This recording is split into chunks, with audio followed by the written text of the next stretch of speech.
বাংলাদেশে মাঝে মাঝে আপনারা যে খবর পান, অমুক লোক এক এলাকা কিনে ফেলাইছে, 2 লক্ষ শেয়ার কিনে ফেলাইছে, অমুক দেশে তার বাড়ি গাড়ি, লাখ লাখ টাকার মালিক, ব্যাংক হাওয়া হয়ে গেল, তারপরে আপনার বিভিন্ন ধরনের শেয়ার বাজার হাওয়া হয়ে গেল। যারা এগুলো হাওয়া করে দেশের টাকা লোপাট করে বিদেশে পাচার করে দেয়, 2 নম্বর করে কলমের খোঁচায় জাতির ভাগ্য প্রলম্বিত করে দেয়। একটু বুঝে থাকলে বলেন তো, এরা কি জুতা চোরের মতো অশিক্ষিত নাকি শিক্ষিত? কথা বলেন, অশিক্ষিত না শিক্ষিত?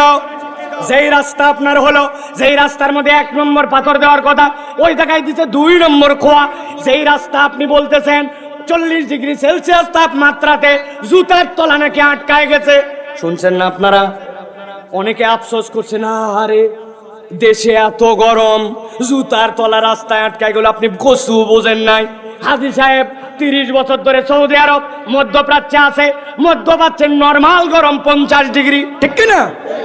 ওই মধ্যপ্রাচ্যে তো কোনোদিন শুনলাম না রাস্তা গলে গেল, জুতা গলে গেল। আমাদের দেশে বৃষ্টি আছে, ওদের বৃষ্টিও তো কম হয়। আসল কাহিনী ভিন্ন। রাস্তা যেই 1 নম্বর পিচ দিয়ে করার কথা, ওই পিচ যদি 1 নম্বর দেন 100 ডিগ্রিতেও গলবে না। ওই বেটা পিচই দেয় নাই, ওই জায়গায় দিছে পোড়া মোবাইল আর ভিটামিনের জায়গায় কেরোসিন। রাস্তা গলবে না তো টিকে থাকবে। যেই জায়গায় দেওয়া লাগবে মোটা মোটা রড, ওই জায়গায় ঢুকাই দিছে বাঁশ। এখন বুঝে থাকলে বলেন, যেই লোক এই 2 নম্বর করলো, ওই লোক কি জুতা চোরের মতো অশিক্ষিত?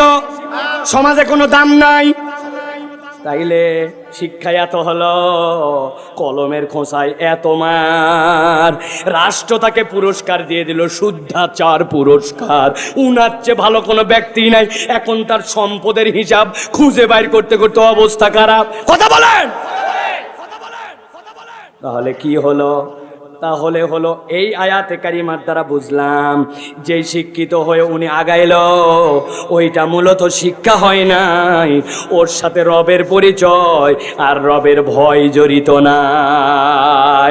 যতক্ষণ পর্যন্ত কোরআনের শিক্ষা ওই লোকের অন্তরে না হবে, ততক্ষণ পর্যন্ত সমাজ পরিবর্তন সম্ভব নয়, ঠিক কিনা?